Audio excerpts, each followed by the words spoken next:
welcome to Climbing Consulting. Today's guest is Jo Miles. Jo is an executive coach and founder of Master Your Transition, her coaching and consulting business. Drawing upon 2 decades of management consulting and coaching experience, Jo empowers and supports individuals, teams, and organizations to explore challenges, gain insights, and take practical steps to achieve and sustain change. Jo is a coach and trusted advisor to senior partners at some of the world's biggest consulting firms and has worked with clients at the likes of Strategy and Baringa Partners and North Highland, to name but a few. We cover some really interesting topics in today's interview, including what coaching is, who should consider it, and why it's important for your career, the common challenges Jo finds her clients struggle with and her advice on how to deal with them, and how you can tell a good coach from a bad one and the questions you should ask when assessing whether a coach is right for you. Jo was a great guest and gave some fantastic insights into an area of the industry that many people have heard of, but very few have experienced themselves. If you are looking to take your career to the next level and want to understand more about how coaching can help you do this, then this interview is a must listen. So without further ado, please enjoy my conversation with Jo Miles.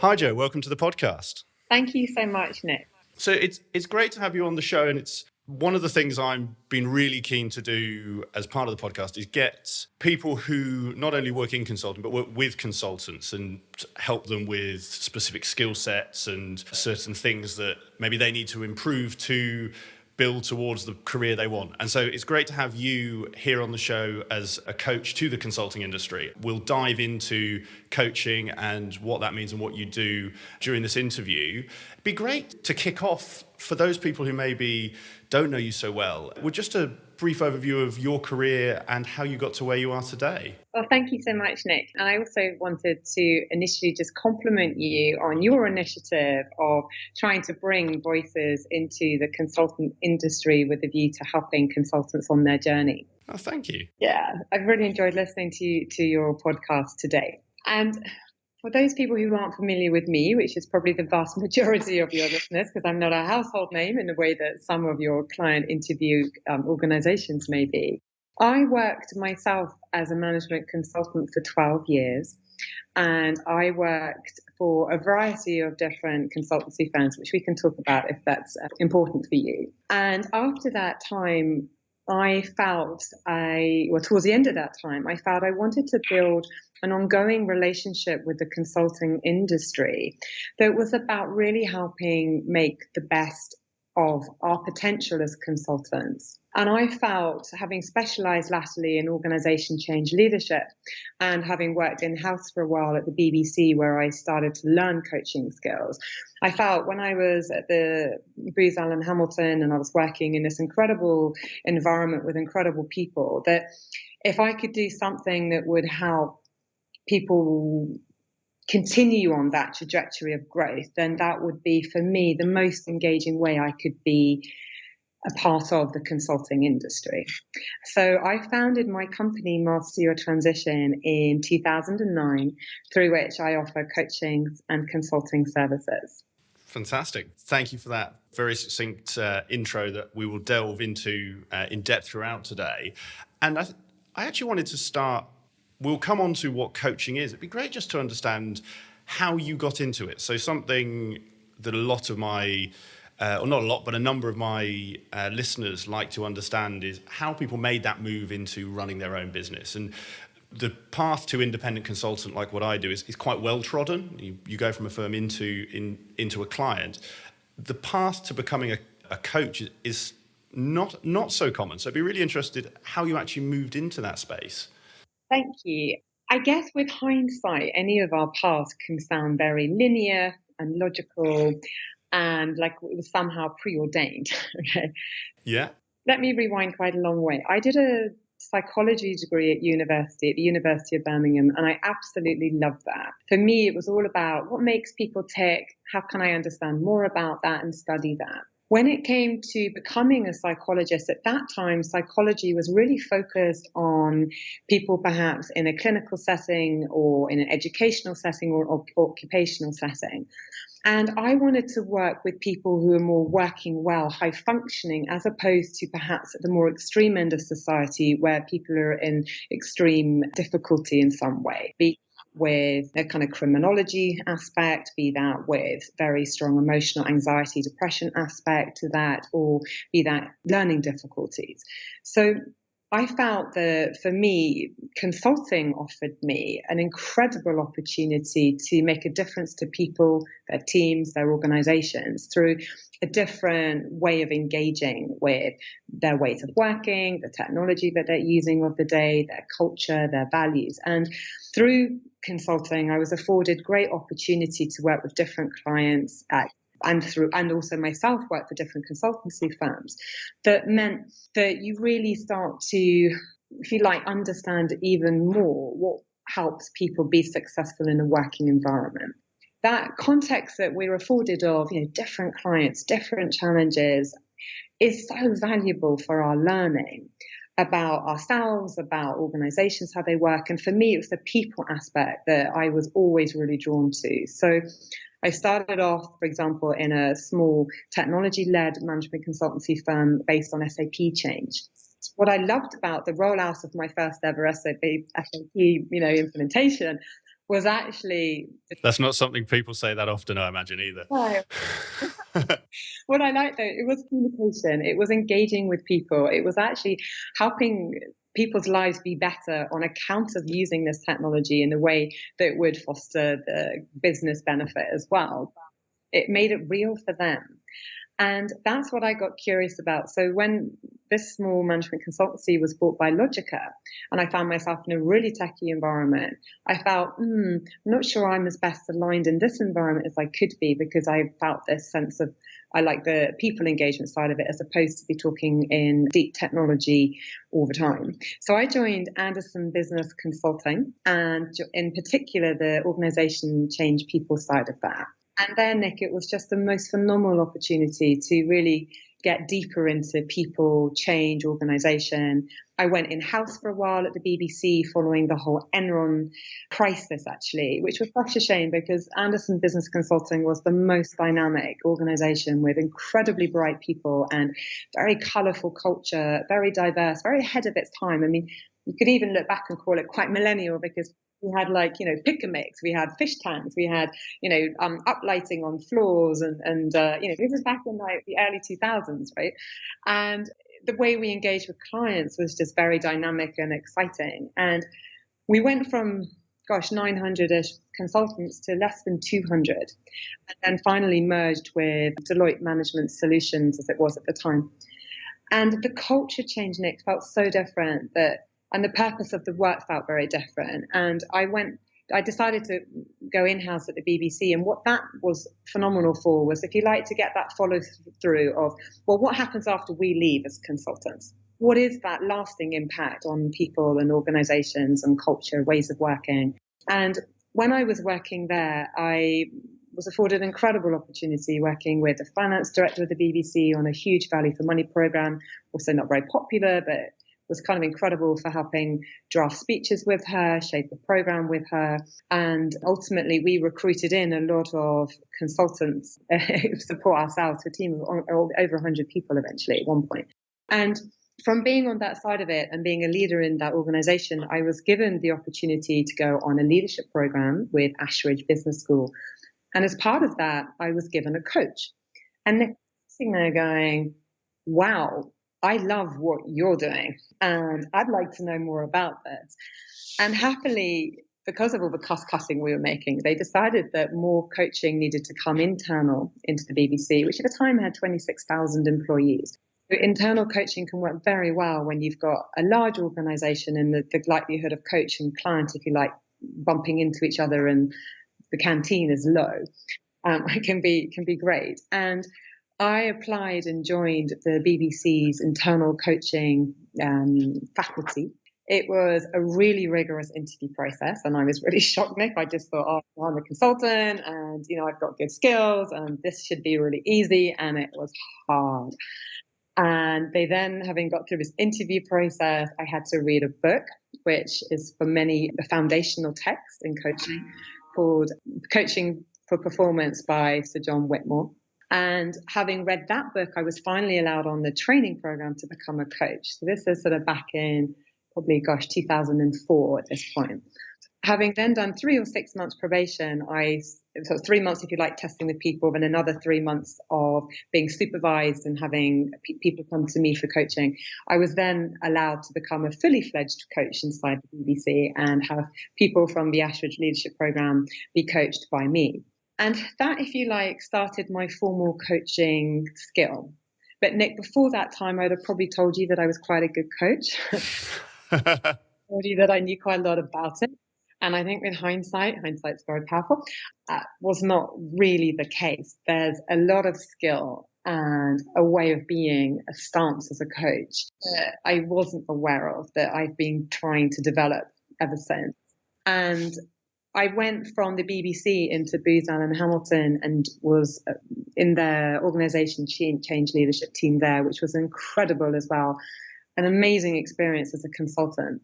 And at that time, I started to introduce coaching into Booz, as we affectionately called it. I wrote a training program on coaching. I would coach my team should they choose to be coached. That's a very important variable with coaching. And even some of the partners informally and some of my clients. So we started having that language of coaching, and I became slightly known for that. I also did a postgraduate certificate at that time to formalise some of the training I'd had in the BBC, which, whilst recognised in that context, I wondered, would it be as well recognised in a wider context? And actually, I think it is, because it's known as having a great internal coaching program. Yet strengthening that with a formal qualification was really helpful for me. And I guess, if you like, I wasn't at this point consciously building, I'm going to become a coach one day, therefore I need this particular, I didn't have a particular goal, if you like, about what I was building towards, other than building confidence. But then when I was in Booz for a couple of years and I had a child and I wanted a different way of engaging in consulting, I thought perhaps coaching might offer me a different work-life balance, but still meant I could stay engaged with the really bright, intellectual, fast-thinking people that I just love working with. So my transition was probably over 4 years, if you like, in the sense of from first becoming an internal coach, into going into Booz, to working there, to then setting up my business. More formally was in 2009. I was fortunate in that I was afforded an opportunity to do some formal coaching with a certain organisation that was launched my entire business. Fantastic. And there's 2 bits I want to come back to, and I'll say this right up front, because I have an awful habit of taking my guests somewhere else and we get going on a really interesting topic and time gets away from us. But there's the work-life balance point and the coaching skills point I want to come back to, but I'm conscious that we obviously know what we mean by coaching, and we've spoken before this and have a good handle on what it is you do in terms of coaching. I think it would be really good actually for us to just really, for those listening, to give a bit more of a definition, because coaching is a term that you hear in sports, in business. There's a whole different range of coaches. What is coaching to you? That's such a phenomenal question. Coaching does indeed mean very different things in different contexts, and also to different individuals. And even if you put coaches in a room, paid people who work as coaches in different contexts, they will also give you a different definition of what it means to them. So for me, coaching is, and I'm going to borrow some words from a lady called Tatiana Bashkikova, who I massively admire, who's a very powerful figure in the coaching world. And she describes coaching as an individualized process of facilitating change in people with a focus on specific targets and/or of enriching lives. And that picks up for me the essence of coaching, which is about it being a very powerful vehicle of self-discovery and learning. You can talk about a goal of coaching being about raising somebody's self-awareness. And the point of doing that is to give somebody increased choice about how is it that they're behaving in the world? How is it that they're showing up? Are they making choices that are enabling them to have the impact they want to have, or are they not? With that awareness and choice, if you like, you're also raising responsibility in someone to say, oh, okay, so I choose that, or I choose something different. So it's very much for me a process of supporting someone to grow, to learn. And I see it as a partnership of equals, as opposed to it being I'm the teacher and somebody's a pupil, which sets up a very different dynamic of expert and novice. Whereas I believe most people with the right facilitated support are the experts on themselves and can go a phenomenal way in developing themselves with the right support and guidance, like I say. Going alone with that can be really hard. Even as a coach, coaching myself, I find challenging, more challenging than I'd probably like to admit to you. But at the same time, that's real. So I think many of us at times in our life could just benefit from having that additional support to help accelerate our development. I think it would really help me, and I'm sure it would help those listening around that point of understanding where it can help you. Again, you highlighted around giving people more self-awareness. What are the key areas that you find people need more self-awareness in? What are those big challenges or blind spots clients often come to you with? That's a fantastic question and a huge question. So every client is very unique. And when I say client, my clients tend to be organizations, Nick. And then inside organizations, they will have a conversation with with their consultants to say, okay, how's it going? What's happening for you? And they will then share with me some challenges for this particular consultant or opportunities. So coaching isn't about someone having a problem or being in deficit. It's about saying, you know what, I'm doing really well in my development. And what I'm noticing is that in the pattern of my feedback from the last 2 or 3 years, I've been told that I'm not showing up with as much and gravitas as I could, or as when I hit director or partner, that would be good to have. So I actually have come to a moment in my career where the time feels right for me to look at this more deeply. I've worked on it deep. These are the things I've done. This has had this kind of benefit or impact, they might tell me. And then they will say, all right, so how do I take this to the next level? So things like confidence means, again, so many different things. Underneath having more confidence, well, what is that really about? So I would be working with someone to understand, what does confidence mean to them? As I really believe we all have our own unique dictionary of meaning around the words that we use. People might say confidence and gravitas. What they really mean is walking into a room and in the first 5 seconds, creating an impression. For other people, it's about holding their ground when challenged by senior partners or by client senior stakeholders. For other people, confidence is about having a strong voice on what it is I want to do as a consultant. So rather than going on this client site because a partner asked me to, I want to have the confidence to say that's not actually the work I want to do. I want to focus on this particular type of project or in this particular type of industry sector. So that's another way that confidence manifests.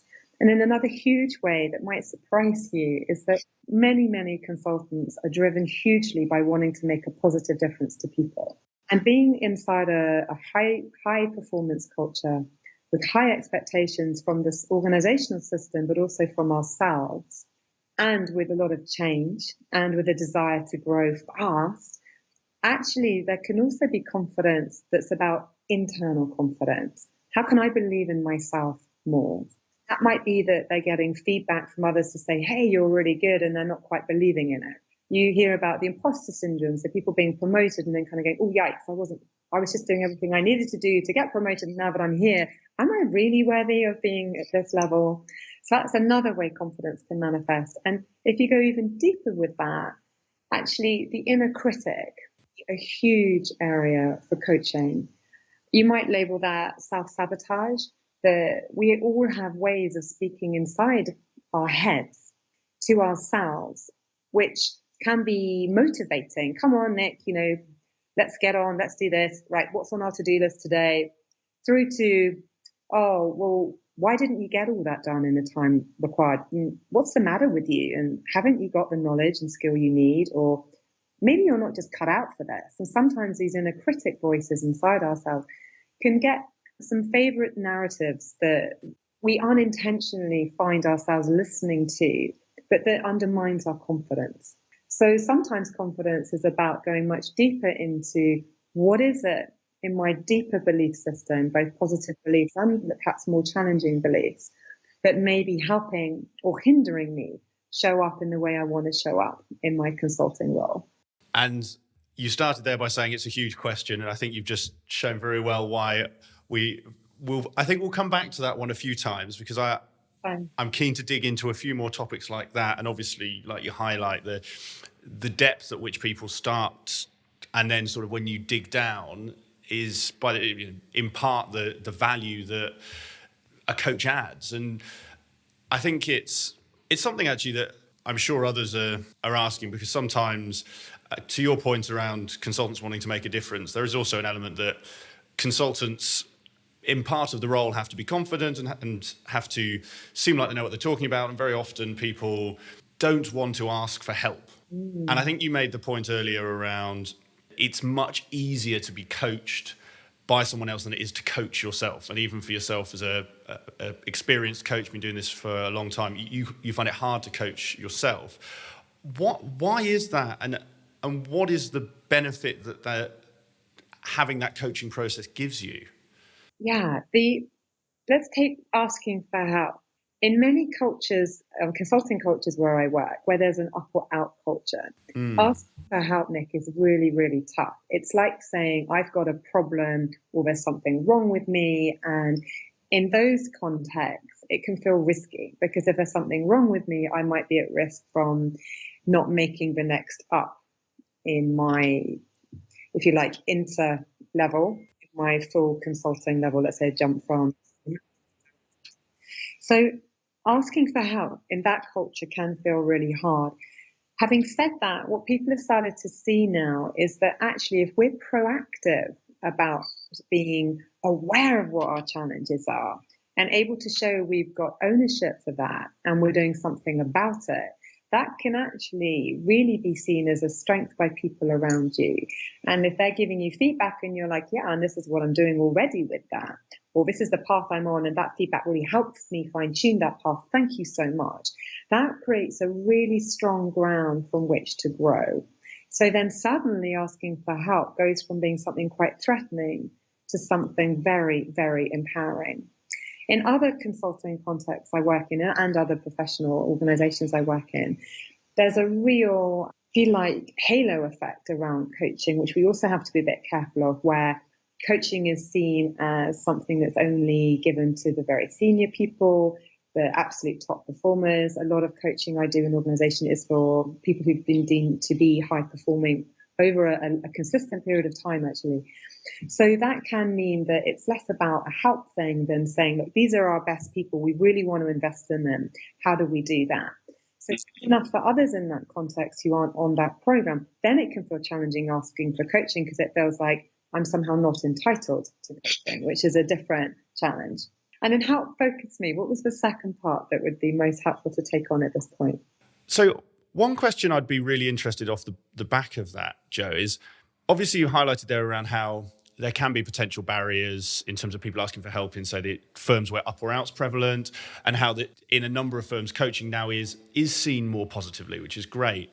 I am quite interested, though, in that I think if you took sort of a straw poll across the industry and took it up to a generalities level, there is still a bit of a perception that, and it's a bit macho, but if I'm asking for help, I've got, I can't handle my own problems, and I should be able to handle my own problems. And that element of coaching sort of similar to, has that almost implicit stigma, similar to seeing a psychiatrist. There's something wrong with you or with me. I shouldn't have to do this. I guess, how do you help people get past that, or what questions should people be asking themselves to really get over that on their own? So it's a really interesting point. And I think if we rewind the clock, so coaching is a really young industry. It's probably really it's only really just calling itself an industry and a profession, actually. And some might even argue whether it is an industry or a profession, right? That's a whole nother debate. And when I first started out, it's quite interesting. Back in 2008-9, when I wanted to launch my own coaching business, I really came across the stigma. So this is real in the sense of, oh, there's something wrong with me. If I have a coach, everyone will then know there's something wrong with me. This is a real concern for me. And in the context where I was working, I approached the people partner of the organization I was working with, which I named already, and said, I would really like to be a coach. And his response was, well, that's great. You know what? We know your track record. We know your experience. We know you very well. We know how much credibility you have in coaching our people because you've been with our people, etc. And that was all very flattering. But then he said, so when we have got someone who may be on an out track, what we do is we hire a coach and we tell them these are the 4 things they need to work on so that they don't get fired, shall we say, to put it into slightly coarse language. And of course, that's not quite how he spoke. And that was my black and white takeaway of it. And Nick, this alarmed me because coaching only works if people want to be coached. So coaching, when it's been, if you like, I'm being threatened with keeping my job if I don't fix this, that builds a very different psychological contract for the coaching to take place inside of. That's one that for me, I was like, wow, that doesn't fit with who I am and the kind of coaching I do. The next issue I had with this was, my challenge to him was, so, okay, how many people have you given one-to-one coaching to that you've chosen to support to leave the organization anyway? And the stats on that were fascinating. So one-to-one coaching, because it's one-to-one, is in its nature kind of expensive as an intervention for anybody compared to any model where, 10 people go on the leadership program and you're perhaps paying for, if you're not paying by seat, if you're paying by, let's say, the facilitator. So it's expensive. You're investing in people in a mandatory way to do this, or there's a big threat. What results are you really seeing? And his response was, gosh, now we come to think of it, not that great. So where our conversation led to, I think it's a very interesting parallel to what happened in the industry more broadly, which was, how about we invest in the best people? How about we make this non-mandatory and not necessarily problem-based? We did that by offering post-promotion coaching. So by default, with the upper out model, it means that you're investing in the best people post-promotion. The engagement for this was very much written as, you've been promoted, this is your new job title, perhaps there's some pay and rations that go with that. And on top of that, you have the opportunity to engage with a coach should you choose to. And it was really positioned as, you're fortunate, we really recognize your talent and we want to keep on investing in you. And what that allowed, Nick, was that in that culture where it's quite hard, as you said, to have a problem, it is natural to have challenges associated with transition. So I've just been promoted. I knew what I was doing before very well. Now I'm expected to sell more work, lead larger teams, talk at conferences about my area of specialism.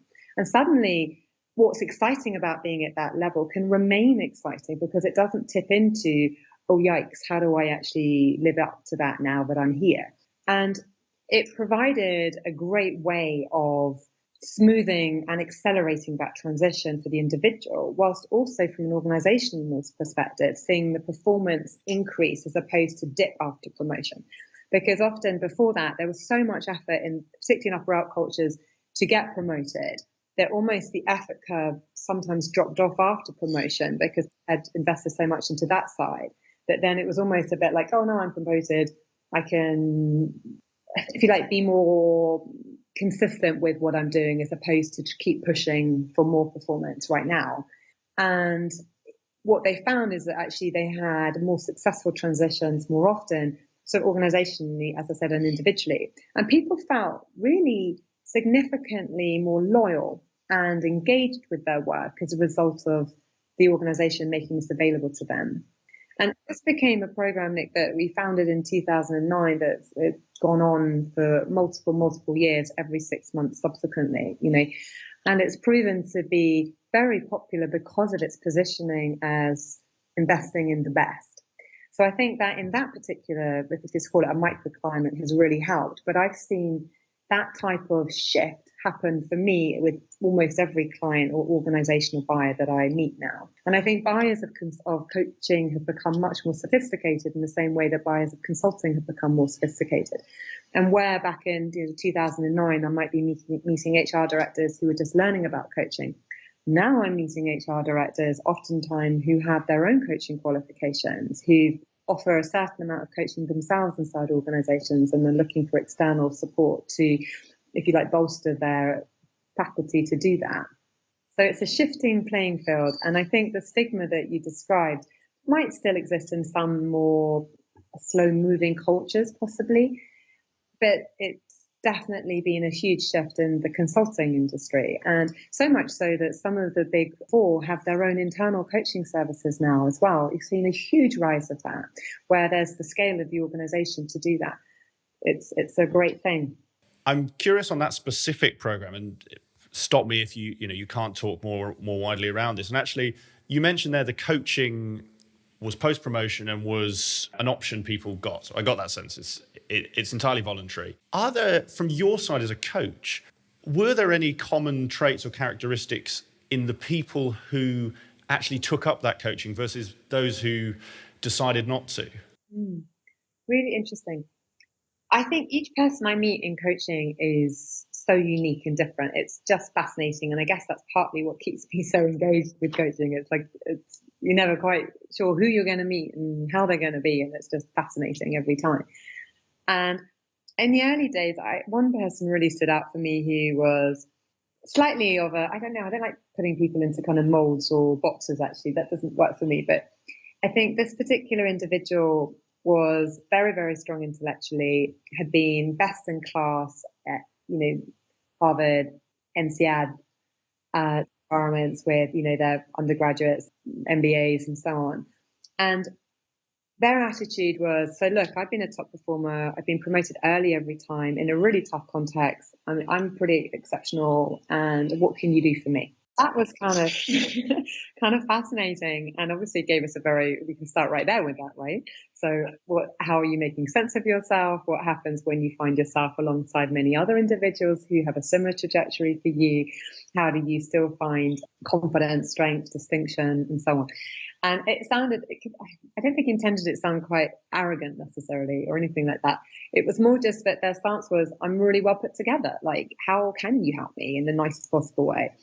And we had a very, very rich learning journey around developing self-awareness, around understanding the impact they might be creating on others from being quite so put together and so confident in their way of being.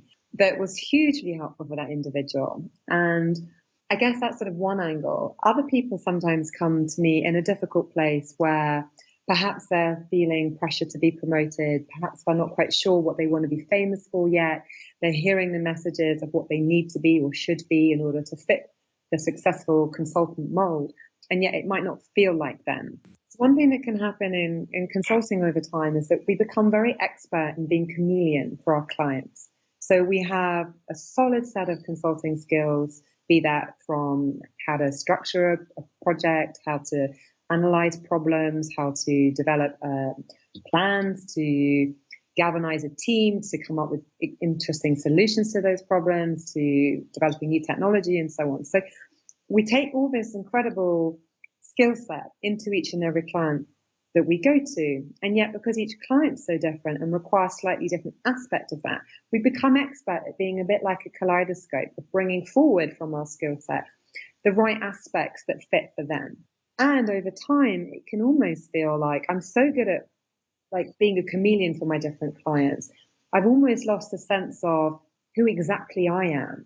And it's not about not knowing ourselves or knowing we've got strong skills. It's more like, well, what is my unique contribution and what differentiates me? And how do I find my own voice inside of this noise of what I need to be, so that I can show up with the authenticity that I want to in a market that means something to me, with specialism that's what I want it to be, not what I thought was somehow the most exciting when I first started consulting, and I somehow got stuck in, or in here because I like the partner, but now that partner's moved on, actually, I've also got broader interests now and I want to do something different.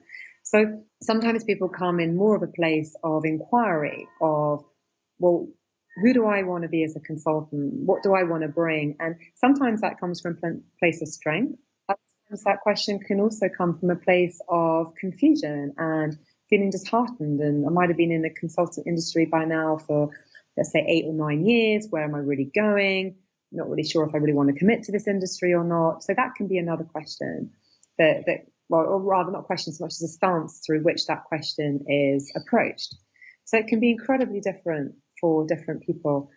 As in men taking you up on coaching? I have coached more men than women in my history because I think of, if you like, at senior levels in particular, you tend to, of old, historically, sadly, have seen the numbers where they start off very 50-50 in consulting of men to women. We can see a drop-off, although I'm seeing a turn in that, which is great to see. It has meant I've probably coached more men than women, which is interesting so far. And as I said, hopefully we'll continue to become more balanced as people continue to grow in a senior way as females in consulting. And yeah, so I suppose you've got all those aspects of difference that come through as well. But really, Nick, what I'm looking at is how can I best help someone in light of their personal and organizational goals?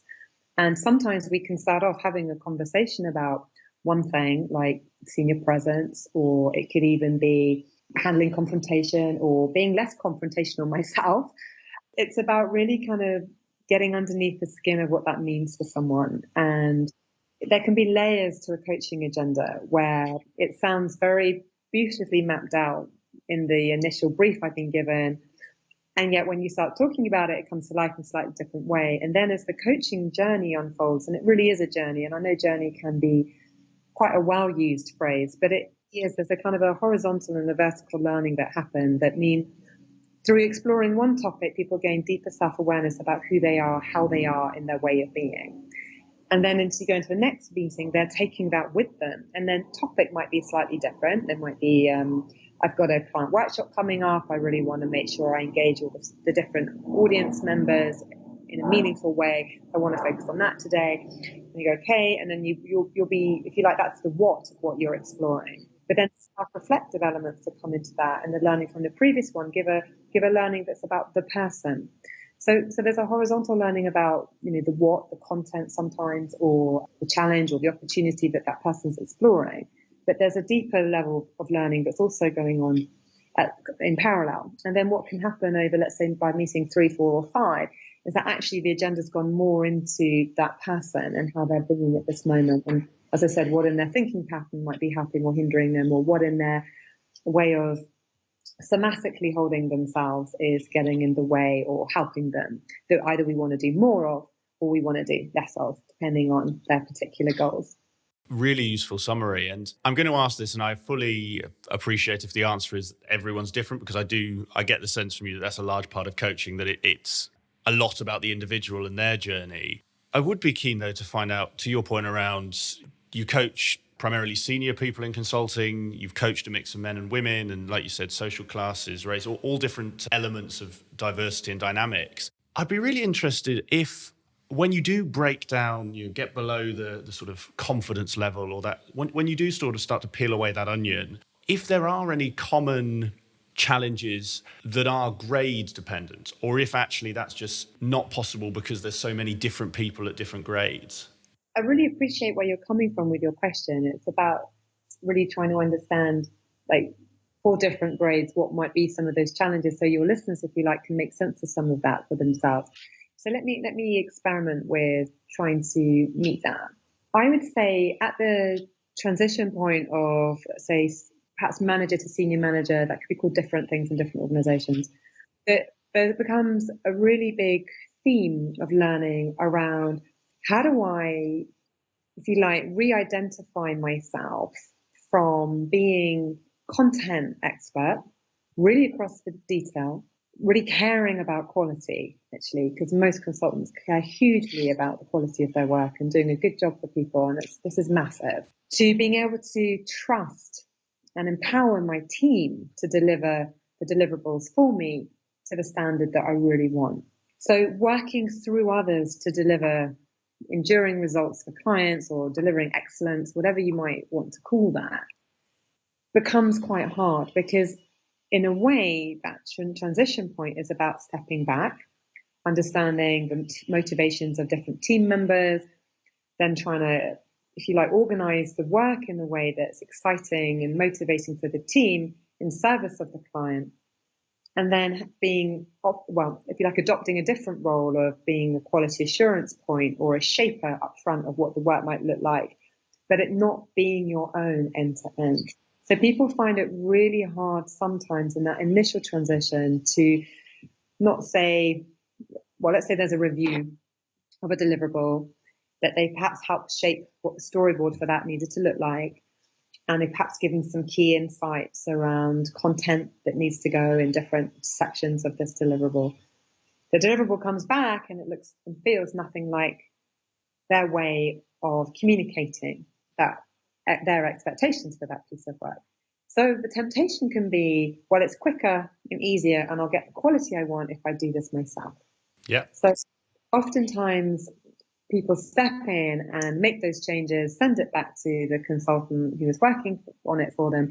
And it's, if you like, got the equivalent of being covered in red pen. And the consultant at the receiving end goes, wow, well, that's great because I can really see what this needs to look and feel like. That's excellent. We've got a great result. But on the other hand, I feel really demotivated now. I feel like I haven't had the opportunity to learn, or I maybe feel micromanaged, could be saying that they might feedback. And again, it'll be different for different people at certain points in our career. And if time's really pressed, and let's say we weren't as expert as we could have been in that particular assignment, we might really value that. At another point in our career, if we're trying to get promoted, we feel like we have got really strong content knowledge and can shape these deliverables ourselves to the standard required, it can feel quite undermining for people. So working with that transition point for people to feel confident in stepping back, empowering others, working out how do you do that? How do I space for others? How do I stay across things to a good enough level so that I still feel confident and I can still ask, the partner can ask me questions, up-to-date answers that make it look like I'm in control. So control, trust, empowerment, stepping back from quality, I'd say is a huge in that transition space. At the more senior levels, if we were taking your director to partner transition, it's a really fascinating transition point because it suddenly becomes, there's no rule book anymore. And well, there are, at a higher level, but where, let's say at the analyst consultant grade, there's very tight competency frameworks that show you what to do and how to do it. And there might be a very strong knowledge bank that you can draw on for examples of how to do some of these things. If you like, there's a lot of scaffolding around you at those earlier grades that really facilitate your learning and uphold your professionalism. At partner transition, it suddenly becomes, okay, so it's over to you. How are you going to shape a market? How are you going to bring offerings to our clients in a way that engages them? And, what are those offerings that are going to differentiate us from other consultancy firms or agencies, etc.? And actually suddenly having gone from a lot of structure, this is what I need to do, this is how I need to be, to it having so much more license is incredible. And most people feel very excited about that and feel liberated by that. And at the same time, quite daunted. Because even if they know by that point, that phrase of what do I want to be famous for, becoming famous is hard. And actually, at this point, it becomes about how can I be confident being seen for who I truly am and for what I truly bring to the consulting market in a way that's not either apologizing through small giveaways in my language, so weak speak, something I might talk about, or how they might be showing up in their way of holding themselves in a room, the way that they might speak, tone of voice, quality of voice around different audience groupings. Because most of the time we're more afraid of being seen as successful than we are of our actual fear of failure. And that being seen as successful, coupled with a fear of failure that also drives many people, is a really interesting transition point for people. Because on the one side of, let's say, the mountain edge, if you like, there's, I'm going to be really successful and make it the top. Great, I can't.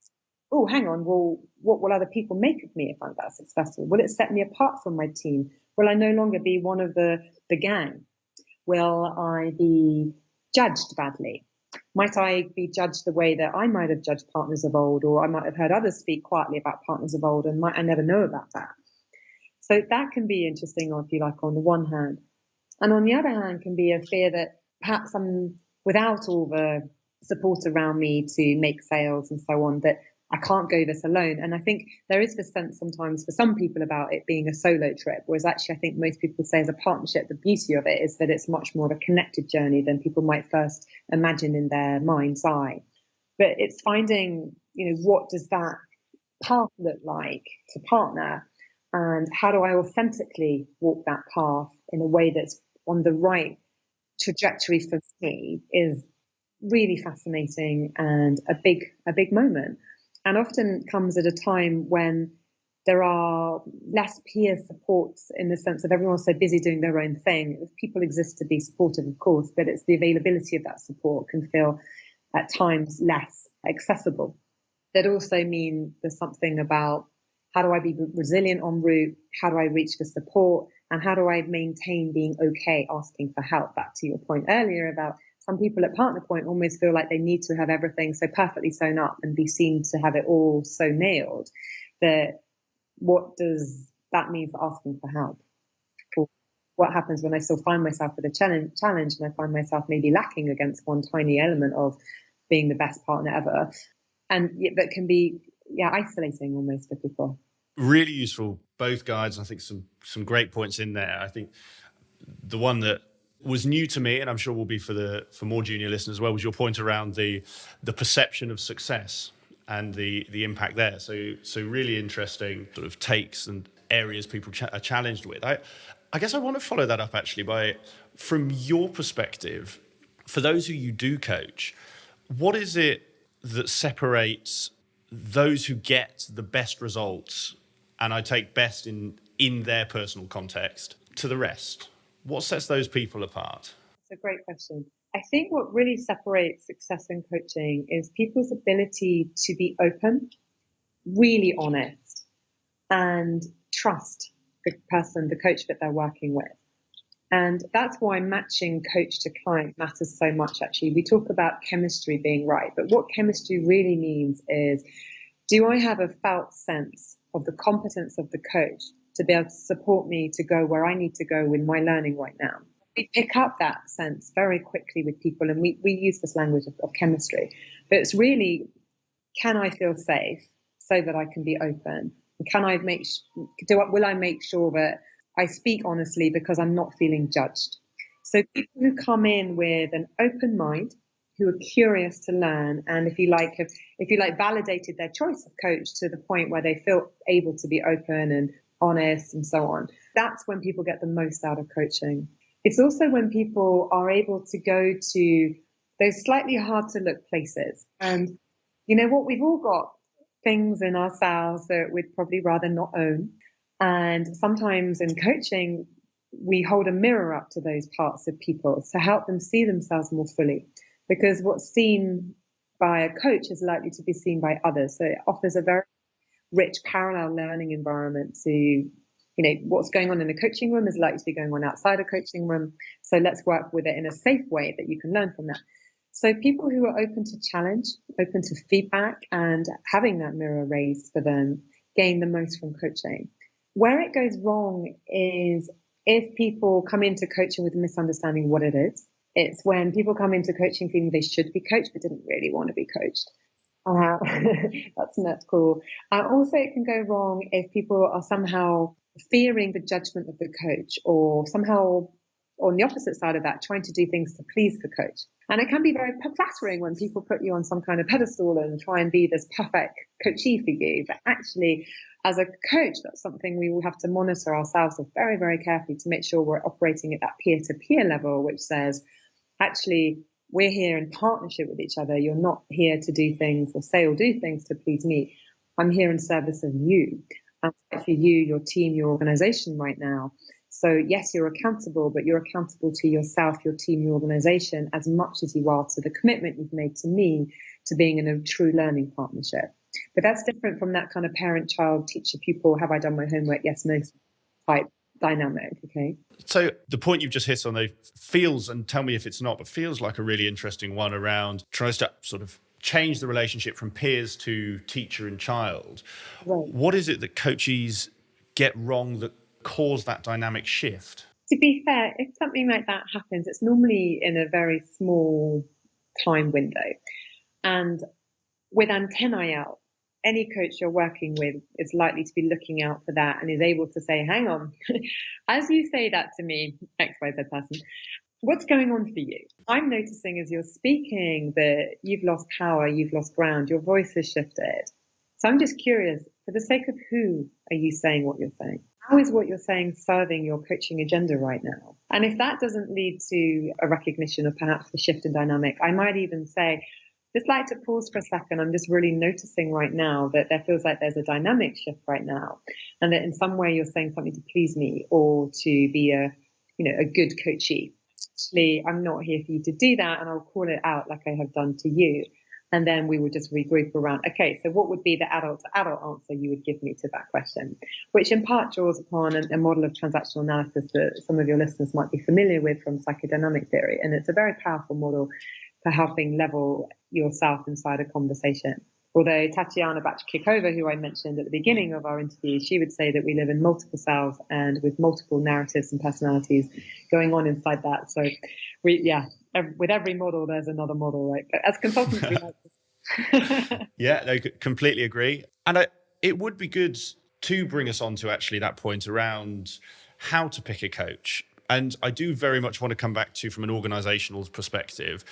But while we're on the thread of the individual, you mentioned around chemistry and that it's very much about developing a relationship.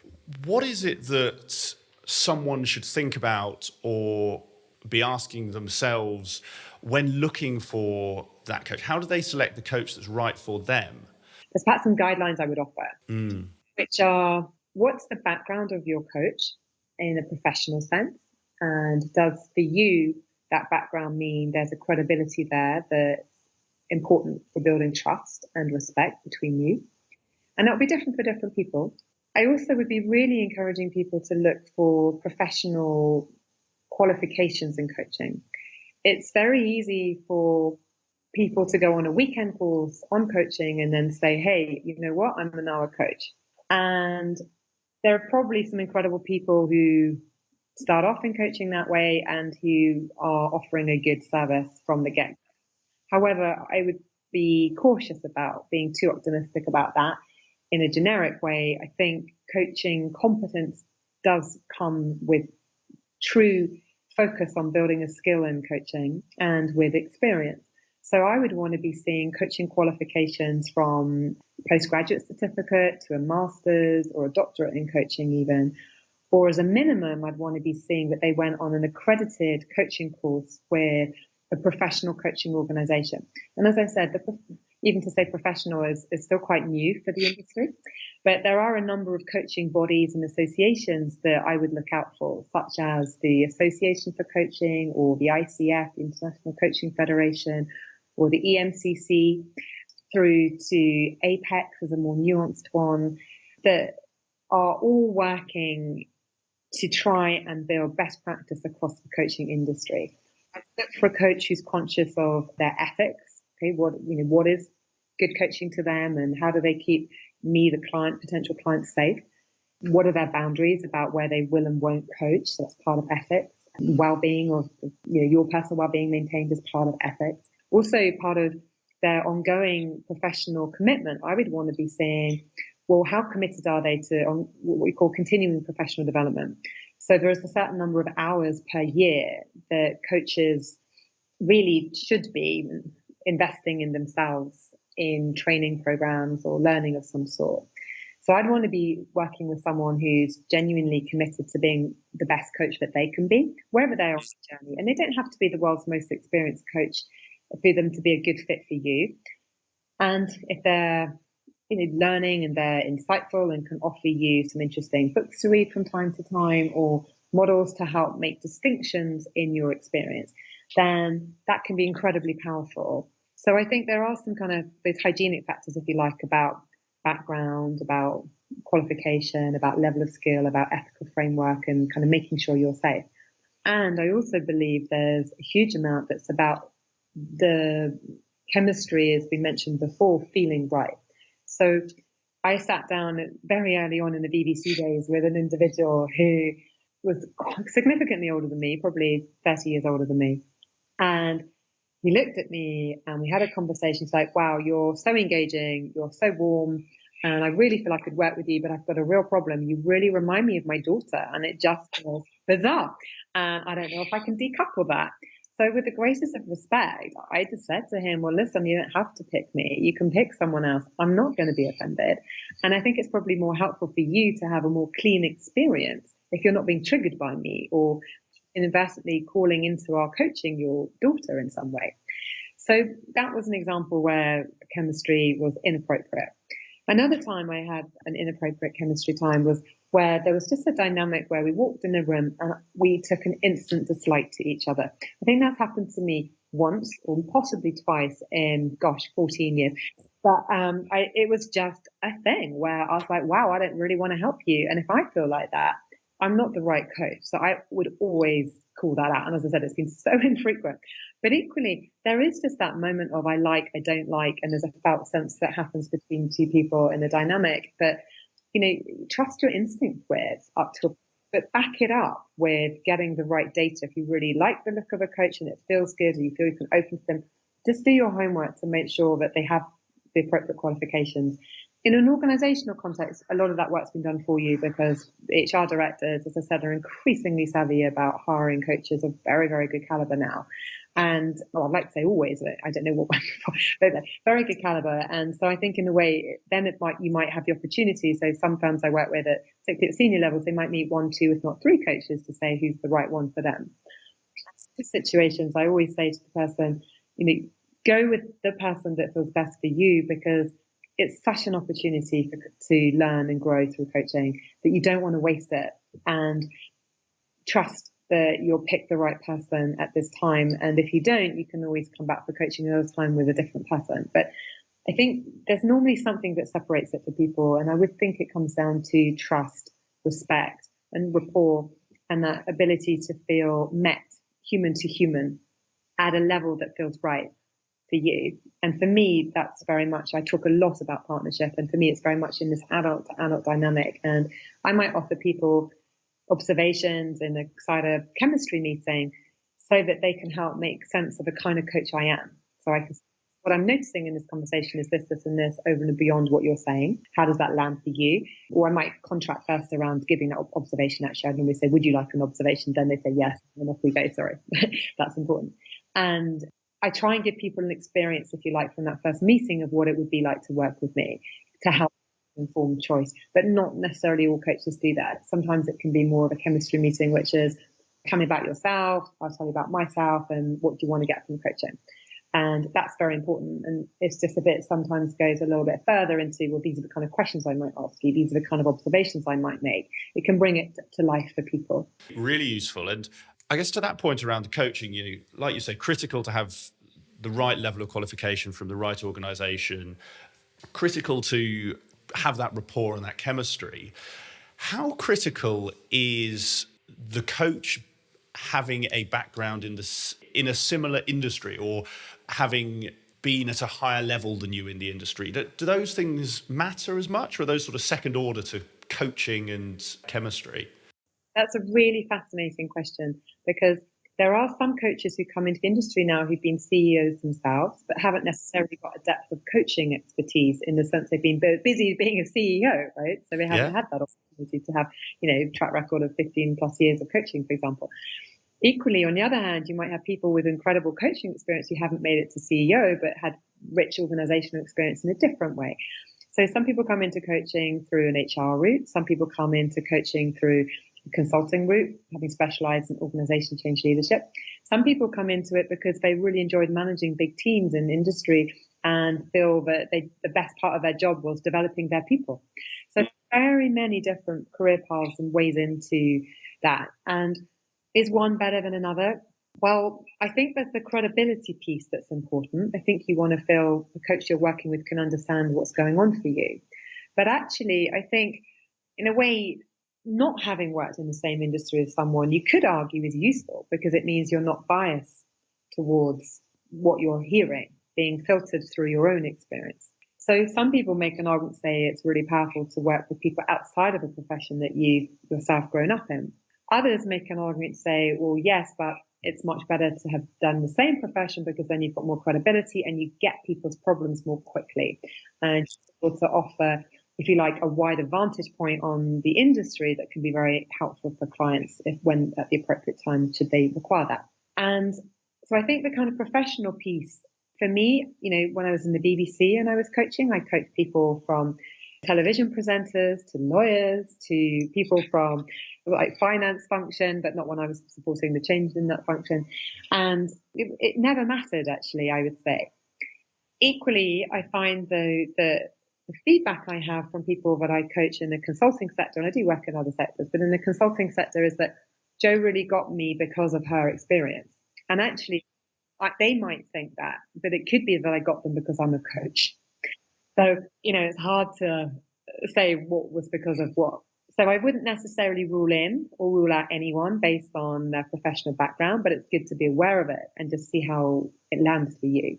Then the seniority part of your question, I regularly coach CEOs and partners in firms, and I wasn't at that level when I left consulting.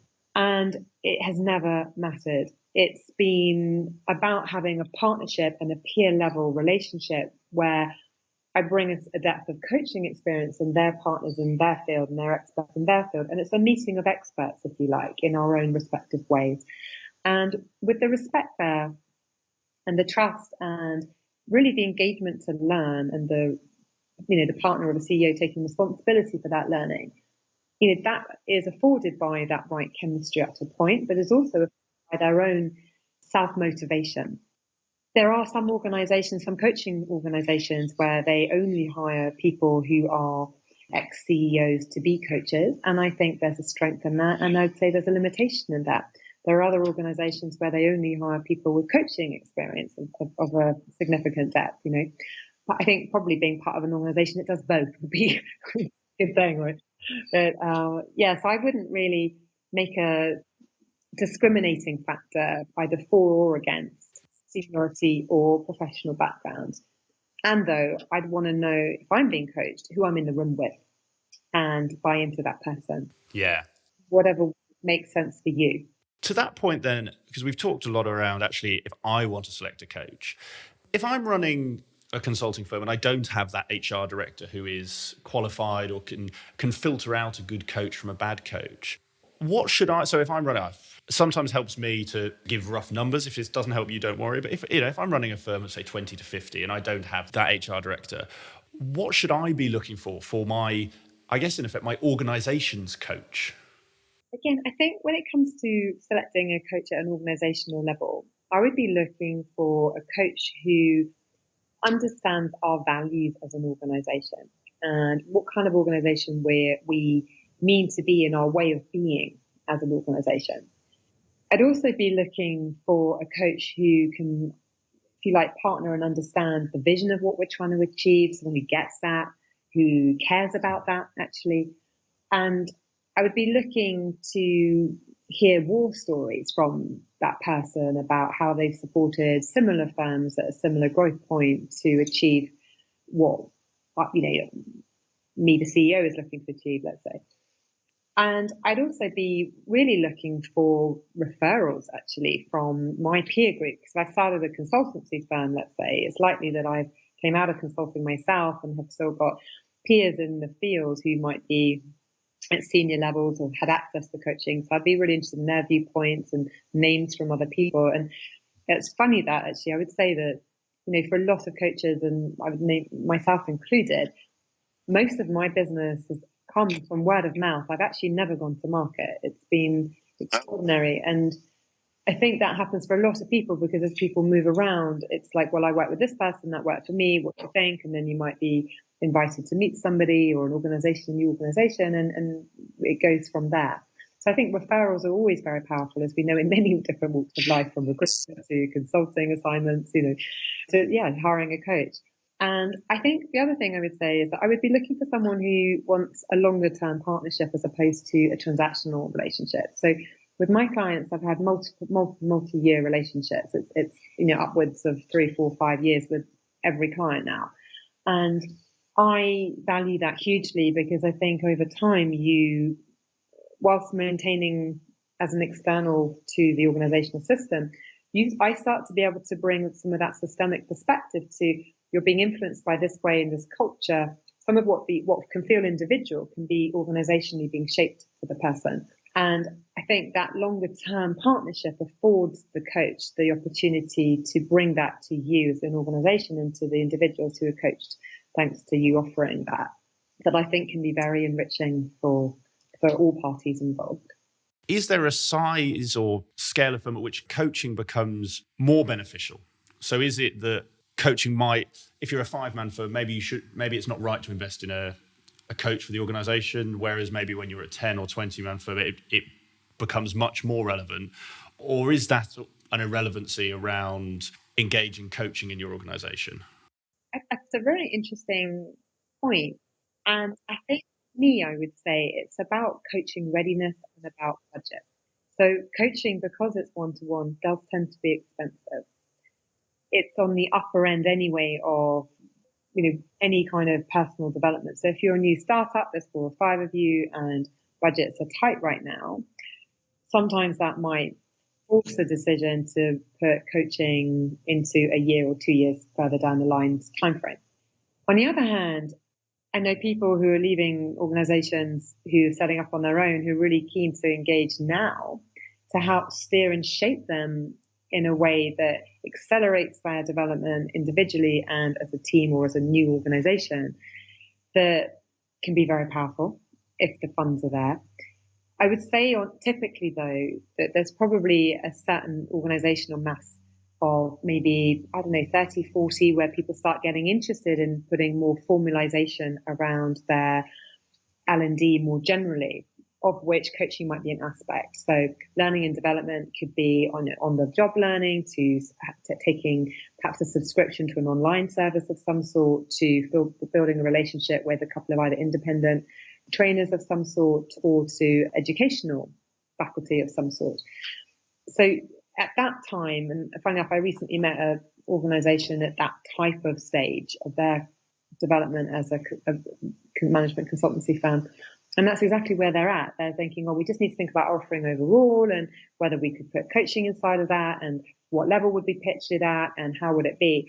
And my encouragement there was everything I've said, plus there is also a readiness from the individual that needs to be there. So it's great to have that person you can call upon. And there does need to be a certain amount of self-awareness or experience that's being developed before perhaps you go into coaching. Because at the very early stages of our career, let's say as an analyst and a consultant, would I recommend coaching? Possibly for a few people, but at that point, it's more about skills accumulation and about knowledge accumulation and exposure to different client assignments and industries and specialisms that it's going to really help accelerate development to help people work out, what kind of consultant I want to be. And, that having that broad base as an analyst across a lot of different areas is incredible.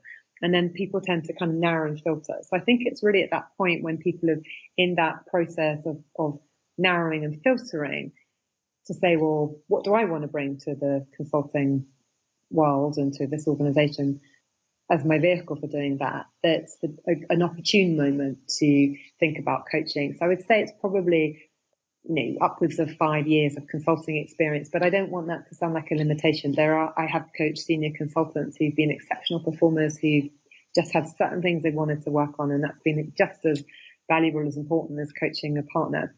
So there's perhaps something about readiness, budget, and less about scale when it comes to when's a good moment to hire a coach. Brilliant. And yeah, I think really useful context for those who are in that position, and very interesting to hear, as you say, it is about the firm being ready and seeing it's time for that, as opposed to the scale of the firm or a hard and fast rule. Just one thing, and it's a slight tangent, but you highlighted it there. So I'm keen to see if there is anywhere, really, I think more that you'd point people to. But you made the point there and around coaching maybe not being right for more junior colleagues. For anyone who is listening who maybe is in those more junior grades, and you mentioned there obviously at the lower grades, get out there, get experience, and that's what will help with your development. Do you tend to point people to a resource? Is there any toolkits that people can maybe look at, or is that not so much an area that you focus on? It's more been an area, I suppose, that organisations haven't engaged me in as much. Having said that, I do offer group coaching with one organisation in particular where there are some analysts and consultants as part of a group environment for coaching that's been very successful. It's been about this high performer program. And in that context, it hasn't been one-on-one, which I think, as I said, it can be a little bit, I don't know, at the right time. It's less age and stage for coaching than it is about a readiness for coaching. Now, for me, my observation would be that most people's appetite is for kind of skills accumulation, knowledge accumulation, and also mentoring. So give me advice and tips. I just don't know how to approach this. I want to know. I want like expertise, right? As opposed to being asked lots of questions, which sometimes can feel very frustrating for analysts. And when analysts are coached by internal parties like a career counsellor or something, sometimes the career counsellors I work with might say, inside consultancy organisations might say, oh, but this analyst got really annoyed with this coaching approach, and what should I do then? In which case, often the advice is, well, take the coaching hat off and put on a different aspect of your managerial, repertoire, and perhaps offer some advice or offer some mentoring, but then help them make sense of it for themselves using some coaching skills by asking questions like, well, what do you think about that? Or what could work from you inside all of those ideas? Or what other ideas does that stimulate for you, etc. So that if you like, the ownership for what someone does as a result of an interaction with you is maintained by them. So in terms of development and where to go at that age and stage in the consulting career, I really think reaching into your peer network is phenomenal. So each other, there's so much to learn about from talking in conversation with each other. And so many people experience the same challenges as you, sharing that, airing that, so validating for other people. And that's one of the things we notice in this group coaching setting is that it's like, wow, I thought I was the only one who felt internally that I'm not quite as good as I should be to be a consultant, or I'm the only one internally who struggles to speak up in a senior forum, or I'm the only one that doesn't really know what they want to specialize in. And we've explored that in this group setting. And as I said, there's been so much sort of learning from each person listening, even if it wasn't them speaking, because of them facing very similar challenges. So I think talking to your peers, whether that's in an informal way or even in a group coaching way, can be phenomenal. Using your mentors and your career counsellors is great. And choosing informal mentors too, from, let's say there was a project you worked on and you had a great relationship with somebody else who might have more or even less experience than you. That can be really powerful for your learning, asking for feedback, saying to that person, hey, I'm working on this right now. So in the context of this client role, I'd really value it if you could help keep me honest with myself about how I'm doing around that. Like, am I speaking up in meetings or am I still not making impact, or am I still waffling? Or am I still using weak speak instead of speaking concisely? Whatever it might be. Can I just jump in there? Because you mentioned it before, and I do just want to find out actually, what does weak speak mean? I love the phrase, I can guess, but I want to find out what it does mean. Well, weak speak to me means making noises or minimizing what we say by saying just an idea, or you might make a comment that's a really interesting comment and go, oh, well, I haven't really researched that. So you minimize and take that away. Or you might say, but you might have a different idea that can be said in a way that invites a different idea, or can be said in a way that sounds like my idea is only an idea and it's, okay if you want to throw it away. And we often find in emails, we say, just a quick note to say. Yeah, I'm very guilty of that. And there's a certain cultural piece to that, right? We don't want to take up people's time. We want to be polite. And I say to people, if you want to say something, say it. If you want to write an email, own it. Brilliant. And it follows on from that question, but is much broader. And regular listeners to the show know I love books, and I love getting book recommendations from my guests. And I'm going to make a huge assumption that you recommend books. And actually, I'd love to hear if you don't. I'd be really interested to find out what books you find yourself recommending to your clients most often. That's a Huge question because I read so much. I'm studying now for a doctorate in coaching. And so I read a lot of textbooks, Nick, which I try not to recommend to people. But it's so interesting that I'm like, wow, have you written them? Like, no, not my audience, right? But I've heard on some of your other podcasts, people recommend books like Stephen Covey's 7 Habits or The Chimp Paradox, for example, by Stephen Peters. And I think those are some really interesting books. Peter Senge's Fifth Disciplines, those ones often come up in a consulting context. To complement those, if you're into understanding more about your, let's say, your reactions, your fight, flight, freeze, dissociate reactions to stress, something like Triggers by Marshall Goldsmith can be interesting because it can help you make sense of, all right, I might have learned from this book, what is it for me that manifests when I'm stressed? So I want to run away, or I get angry, or I want to just be disassociated from the whole thing and just sort of change the subject or something, or walk out. If you want to understand, well, what are those things? So you're pre-warned. So if you like, you can intervene from the stimulus happening to your automatic conditioning coming through that takes you into that stress pattern. Reading that book can be quite powerful for self-reflection on, well, as I said, forearmed is forewarned. So if I know what triggers me, I can either try and do something to avoid those triggers, or if I know I'm going to meet one of those triggers in my day-to-day, I can prepare myself to react differently. And learning to really react under pressure, I think, is a really important thing for leaders and is a huge part of the coaching agenda in a world that's increasingly complex and uncertain. So I'm also very curious about the extent to which some of our patterns become automatic in us. So there's a book called Intelligence in the Flesh by Guy Claxton, who is an educationalist and speaks in a really interesting way about how some of our intelligence and ways of being becomes embodied.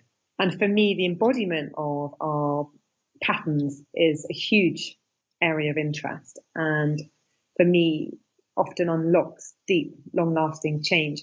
Because insight alone is not enough. I work with some incredibly bright people, and it doesn't take a long time to raise self-awareness. But having awareness and insight isn't the same as doing something about it. We need to be working in practices to actually do something differently. And there's another book called Act Like a Leader, Think Like a Leader, by a lady called Herminia Ibarra, who's a Harvard professor who, at the beginning of the book, you could say slightly disses the coaching industry by saying, hey, there's a whole industry out there about raising your self-awareness and understanding your values, okay? And she's a little bit disparaging of that. But actually, I recommend this book because what she's really saying is, once you know all that, that's great because it gives you self-insight. And it means it affords you the opportunity to align at a much deeper level to your potential, your competence, and what you want to be in the world. But you only get there not by just knowing about it from your values and your beliefs, but by doing something. So she really encourages, if you like, from insight, something called outside. And she talks about, how do you develop and act in a way that means, as Aristotle would say, you are what you practice. So you become the leader you want to be, which is to a certain extent a little bit akin to what Amy Cuddy would talk about in her book, Presence. And her TED Talk on power poses is one of the most watched in TED Talk land, if you like, but is also quite often misunderstood because in a way, the sort of Daily Mail headline on it is, stand like a superwoman and then you will feel like a superwoman. It's like, no. The physiological shifts in our psychobiology that can be afforded opportunity to change by shifting our way of being physically, mentally, emotionally, kind of need to work together. So you can't only work with a body to create change, but neither can you only work with a mind. So there's something about bringing together mind sight, insight, outsight with an embodied way of being that is really where Amy Cuddy is trying to go with what she's saying. But as I said, it's often like caricatured and say, you're being Superman today, or you're putting your feet on the desk in a high power way. And I think that loses some of the incredible impact of what sits underneath if you hear that message can have. Yeah. So those are some of my books, but there's so many more. Like my whole bookshelf, I can show you it's like packed. Those are some fantastic recommendations. And I always like it when I get new recommendations that, like you say, either previous guests haven't mentioned or are completely new to me, and I'm sure will be completely new to others. And especially in a field like this, it's great to get the insights from someone like yourself who has gone to the books that go a bit deeper into the theory. Some of these books can sometimes be a bit too high level or designed more to get to the top of Amazon than they are to give you sort of really deep insight. So it's great to get your take on those ones that you find really important and have helped you. So I'll put all of those in the show notes as well. I'll be going through those myself on Amazon. If there's any others that spring to mind after the interview, let me know and we can put those in. And it sounds like you've listened to one of these interviews before, so thank you very much for that, by the way. I love meeting people who listen to this show. And last question, which won't be a surprise to you then, I imagine, and this is something, again, I ask all of my guests, and I will be very interested, just again, given your unique perspective on this, is you have three people in front of you and you can give one piece of advice to each. The first is someone just starting their career in consulting. The second is, I tend to say 4 to 6 years in, so given the people you work with, take it how you wish, but manager's probably the right level to be looking at. And then there's an individual who is approaching partner. And the question is, what one piece of advice would you give to each one of those? Okay, gosh, so much. For somebody just starting in consulting, I would really encourage you to stay really open-minded and curious, to seize every opportunity to learn. And sometimes a role can at first seem like a dud role, and there are certain associations with some roles more than others that kind of look more sassy or less sassy. And don't be sucked in by groupthink around that, right? Go into the role, really understand, well, why is this being scoped and what is the client really needing here? And go beyond that superficial, if you like, briefing document to have and understand your own perspective on how can I make a difference here? Because you always can in some way make a difference. There could be an element of innovation you bring to the way the project is being managed. There could be something that's going on in the client that other people have been too busy to kind of pay attention to that could change the scope and the shift it in a way that's more outcome focused for the client and that helps bring your deliverable to life in a way that means it lives on beyond the scope of your assignment. You know, I've had analysts have come up with some incredible tools for like widgets on Excel to widgets that make PowerPoint work more effectively through to actually in one organization I worked with, there was a consultant level individual ended up shaping an entire service line around customer experience because of the work they'd done in a very big retailer that was just so captivating for that retailer that it became this huge proposition. So something that can just seem like a little bit trivial or at the bottom of the food chain isn't necessarily. And I think just keep really open. And if you find your energy is somehow low, try and find something that makes your energy high, because our energy follows attention, and what we put our attention on grows. And the more that you can find the positive things, the more that you're going to have a positive experience in consulting. And people's journeys in consulting can look and feel pretty different. I mean, you can call that luck of a draw with the partners you might work for or the industry you happen to be aligned to, suddenly having a big surge or a big decline that can impact your trajectory in your experience. But inside all of that, there's still opportunity for you to learn. And sometimes we can get fatigued by people saying, oh, you know, find the good and everything. But you have one life. And if you're finding it really not engaging, use your time well to find something that does engage you, even if it's slightly to the edge of the official scope, you know. Yeah. But with the right support around you from your seniors in doing so. Yeah. So that's my just starting. Brilliant. That's okay.